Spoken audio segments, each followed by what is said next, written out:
Hello दोस्तों, मैं आपका बहुत बहुत स्वागत करता हूं आपके अपने channel Indian institute of stock market पर। आज अपन ये जानने वाले हैं कि अभी हाल जैसे कि आपको पता है रिसेंटली अपन ने बहुत सारी ईटीएफ्स के ऊपर वीडियो बनाई, तो वहां पे बहुत सारे लोगों को डाउट आना शुरू हुआ कि मार्केट गिर रहा है तब क्या करेंगे, बढ़ेगा तब क्या करेंगे।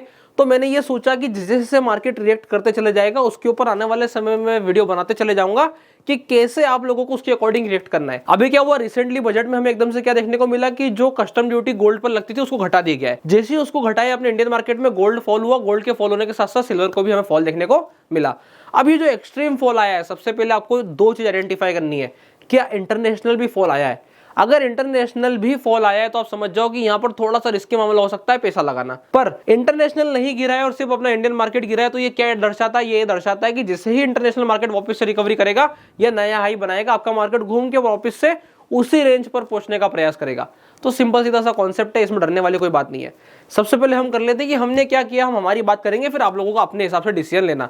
क्योंकि इस चैनल पे मैं ये कोशिश करता हूं कि मैंने क्या किया है, जो मैंने किया है कि आप लोगों ने वो किया है तो बहुत अच्छी बात है, नहीं किया है तो आपने उससे बेटर किया है तो और अच्छी बात है। पर आपने अगर कुछ गलती करी है तो गलती करना अवॉइड कर दीजिए। हमें मार्केट में अपना अच्छा पैसा तोड़ना नहीं है। लोग बाग क्या करते हैं, मार्केट में अपना लाख रुपया बड़ी मेहनत से बाहर से कमा के, 2 लाख रुपए बड़ी मेहनत से बाहर से कमा के लाते हैं और मार्केट में आके तोड़ देते हैं। मार्केट में नहीं तोड़ना है। मैं भी आपकी तरह एक रिटेलर हूं, जैसे आप लोग काम करते हैं वैसे ही मैं काम करता हूं। मेरे लिए भी 1-2 लाख रुपए की उतनी इंपॉर्टेंस है जितनी आप लोगों के लिए।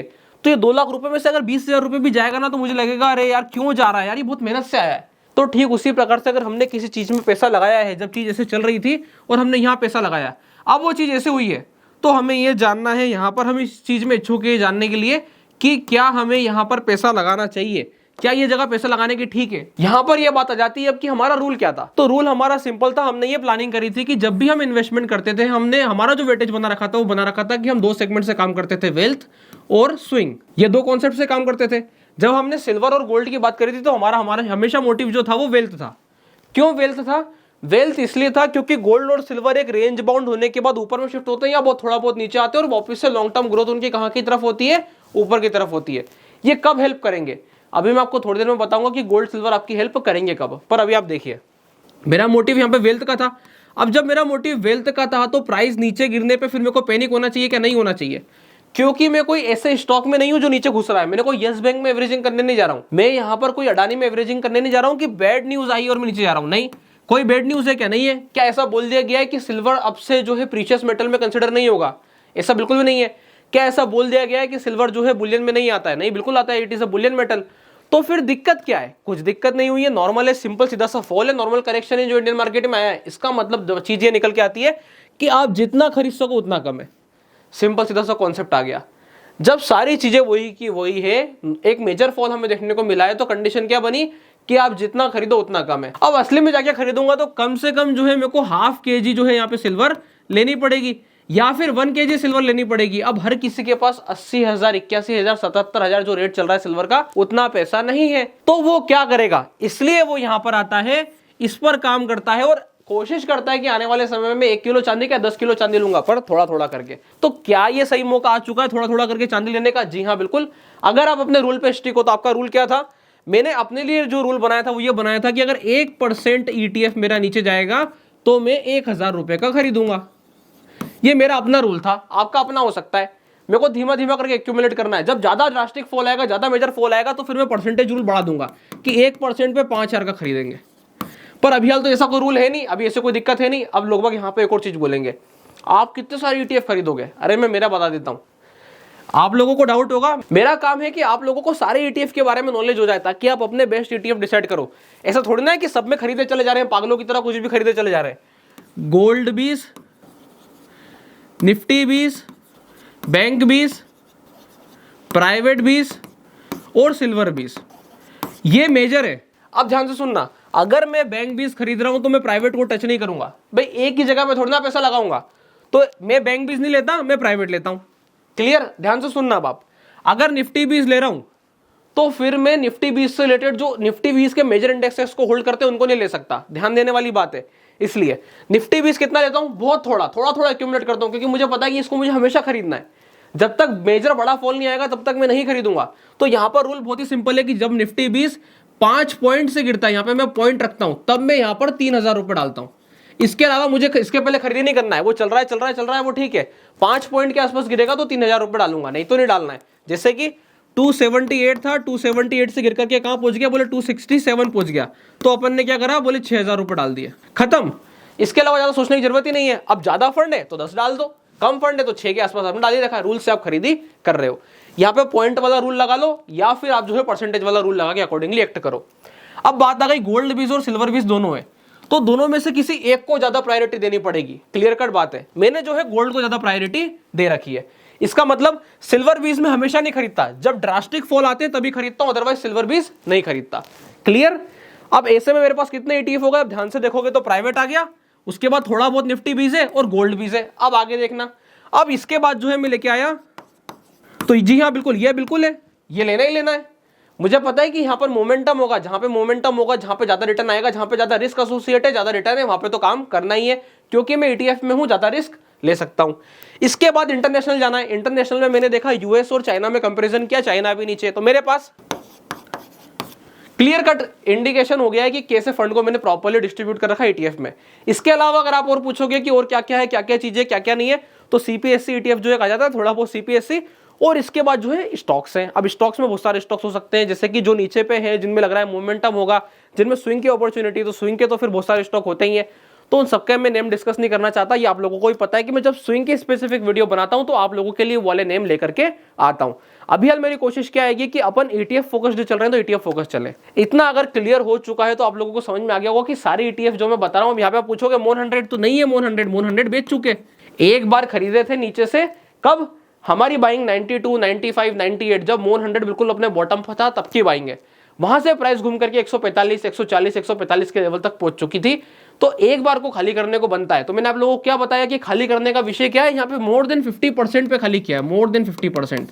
तो ये आपको समझना पड़ेगा कि मैं ETF कब खाली करूंगा, जब मैं खरीदते चले जा रहा हूं, खरीदते चले जा रहा हूं, खरीदते चले जा रहा हूं। और अब मुझे लग रहा है कि ये काफी ओवर एक्सटेंडेड हो चुका है, बहुत ज्यादा एक्सटेंडेड हो चुका है, मतलब मैं 5 बार बेचने की सोच चुका हूं, फिर भी चीज चलती चली जा रही है, तो उसके बाद तो फिर अपने को बेचना ही पड़ेगा, थोड़ा थोड़ा खाली करके, और फंड को वहां से उठा करके दूसरे ETF में प्लान करो जहां पे वो नीचे की साइड पर चल रहे हैं। क्लियर कट बात है। तो उसी में से एक अपॉर्चुनिटी कहां पे आई है, सिल्वर बीज।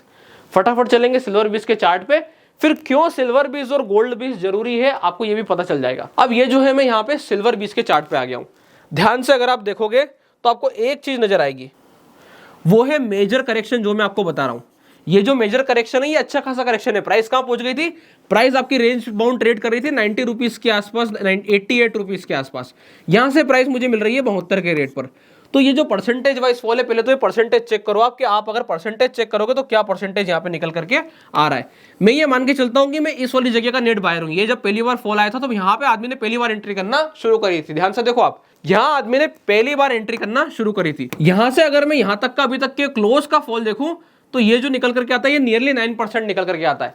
पर इस 9% में क्या मेरी खरीदी सिर्फ 9% की हुई होगी? नहीं। ध्यान से आप देखो, आपने क्या करा होगा, अगर आप यहाँ के बायर हो तो आपने यहाँ खरीदी करी, प्राइस ऊपर गई, प्राइस नीचे गिरी, आपने यहाँ खरीदी करी, प्राइस और नीचे गिरी, प्राइस यहाँ गिरी, आपने फिर खरीदी करी, फिर प्राइस साइडवेज रही, ऊपर चली, फिर गिरी, तो इस वाले फॉल पे फिर खरीदी हुई, फिर प्राइस होल्ड हुई, ऊपर चली, कुछ नहीं बिगड़ा, फॉल में खरीदी, होल्ड होकर ऊपर चली। तो मेरा एवरेज ये कुछ आ रहा है। आप ध्यान से देखोगे तो आपका एवरेज इस रेंज का है, यानी कि 88 का आपका एवरेज है। एक आदमी जो डिसेंटली इस हिसाब से वर्क कर रहा होगा उसका एवरेज 88 का आएगा। अगर उसने यहां से खरीदी करी होती तो उसका एवरेज कहां का आता, यहां कहीं का एवरेज आ रहा होता। और अगर वो बहुत पुराना बायर है, अगर इस रेंज का बायर है तो फिर उसका एवरेज ही 72 76 के आसपास का ही होगा, क्योंकि उसने थोड़ा बहुत ऊपर में भी खरीदा होगा। अब अगर ध्यान से देखोगे आप तो ये वाला फॉल, उसके बाद मेजर फॉल आया, इस मेजर फॉल में आपने क्या करा होगा, शुरू के 2-3 दिन में तो यहाँ खरीदी करी होगी, पर जब क्लियर कट दिख ही गया कि प्राइस टूट रहा है तो मैंने आपको क्या समझाया है कि थोड़ा सा होल्ड करा जा सकता है। अगर मुझे दिख रहा है कि प्राइस मेरी 1% आज गिरी है, 1% कल भी गिरी है और 2% गिर गई, 5% गिर गई, तो होल्ड करो। आप समझो कि कंटिन्यूअसली जुड़ते वो बड़ा फॉल बन रहा है। जैसे ही बड़ा फॉल बन रहा है मैं ये देखूंगा, आज 1% गिरा, होल्ड है, फिर 2% गिरा, होल्ड है, फिर 3% गिरा, होल्ड है, कितना हो गया, बोले 6% हो गया।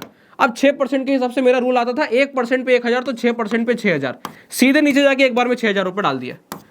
एक तो ये तरीका हो गया। दूसरा तरीका क्या है, दूसरा है हमारा स्विंग, कि अब अगर इस जगह पे अपॉर्चुनिटी है, ये है मेरी स्विंग की अपॉर्चुनिटी, कि यहां पर अब मैं डालूंगा कम से कम मिनिमम 50,000 एक बार में डाल दिए, कि आने वाले जितने भी फॉल थे 1-2% के, उन सबका एक्यूमुलेशन में आज डालता हूं। अब कभी भी 1-2% के फॉल आएंगे तो मैं पैनिक नहीं करूंगा, मैं इसको चलने दूंगा। तो क्या करा आपने, यहाँ पे स्विंग वाला कॉन्सेप्ट उठा के स्विंग इंप्लीमेंट कर दिया, या फिर आप अपने रूल पे स्टिक रहे और अगर आपने धीमा धीमा खरीदी भी करती रही तो आपकी एवरेज कहां की आ जाएगी, मैं आपको समझा देता हूं। आपकी एवरेज यहां कहीं की आ जानी चाहिए 84 रुपीज के आसपास की। अब आप देखो कि क्या यहाँ पे पैनिक हो रहा है, नहीं हो रहा है। क्यों? क्योंकि मैं उस हिसाब से रूल बना के प्लान कर रहा हूं कि मेरे को इतना समय मिला है। ये जो महीना था, ये महीना था मई का, और ये जो महीना है, ये महीना है अगस्त का। तो मई, जून, जुलाई, अगस्त, 4 महीने तक आप लोगों को फंड मिला है। आप सैलरी से बना रहे हो, अपने बिजनेस से बना रहे हो, जिससे भी आप बना रहे हो, तो आपको 4 महीने मिले हैं इस चीज को एक्यूमुलेट करने के लिए। अब 4 महीने में अगर आपने इसमें 25,000 रुपए डाले, एक एग्जाम्पल लेते हैं अपन, तो मेरा मानना है कि आपका एवरेज इसी रेंज का होना चाहिए, 84 के आसपास का होना चाहिए, जिसमें मैं मान के चल रहा हूं कि आप इतने समझदार है कि आपने बिल्कुल टॉप पे खरीदना शुरू किया है। जो 99% रिटेलर गलती करता है ये, तो उसने अगर इस वाली जगह से शुरू करा है तो भी उसका एवरेज कहां तक आ चुका है, यहां तक आ चुका है।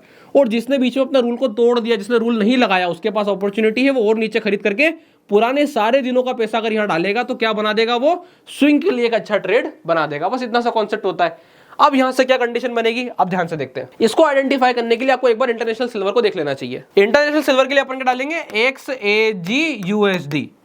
XAGUSD सिल्वर पे अपन ने क्लिक किया। अब आप देखो कंपैरिजन, यहां पर आपको क्या कंपेयर करना है कि प्राइस ने प्रीवियस से अभी में कैसा रिएक्ट किया। देखो ये वाले चार्ट को एक बार ध्यान रखना, अपने दिमाग में रखना, आपको समझ में आ जाएगा मैं क्या कंपैरिजन करना चाह रहा हूं। ये जो लेवल आपको दिखाई दे रहा है कि सिल्वर इस लेवल तक आया है, यहां पर आपको नहीं दिखेगा, यहां पे सिल्वर इस वाले लेवल तक नहीं आया है।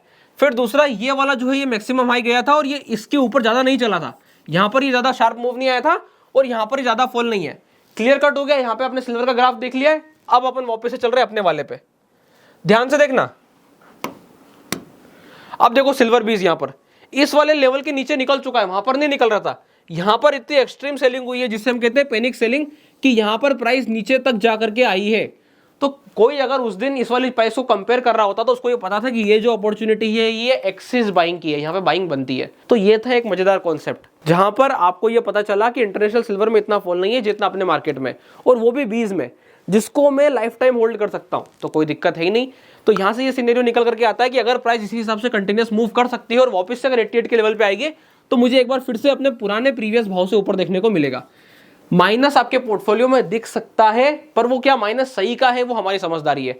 अगर आपने फिजिकल में जाकर के चांदी 85,000 रुपए के भाव की खरीद ली होती और प्राइस अगर 79,000 आ जाती, तो क्या आप ये बोलते कि मैंने 1 किलो चांदी खरीदी, अरे मेरा तो 6,000 का नुकसान हो गया? नहीं बोलते। आप ये बोलते कि नहीं मैंने चांदी खरीदी है, वो मेरे पास रखी रहेगी, मुझे बेचना ही नहीं है। तो वही चीज यहां पर भी आती है कि मैं तो कब बेचूंगा, जिस समय मेरा ये सिल्वर बीज 150 के लेवल पे दिखाई देगा तब बेचूंगा। तब तक तो खरीदते ही चले जा रहा हूं। अब देखो आता है कि नहीं आता देखेंगे। जब 150 आएगा तभी बेचूंगा, नहीं तो मेरे को नहीं बेचना। और जिस दिन पहली बार 150 आए उसी दिन बेचना, तब आपको लगेगा कि हाँ मैंने जो सोचा था मैंने वही किया है, और वही करना सबसे ज्यादा इंपॉर्टेंट होता है।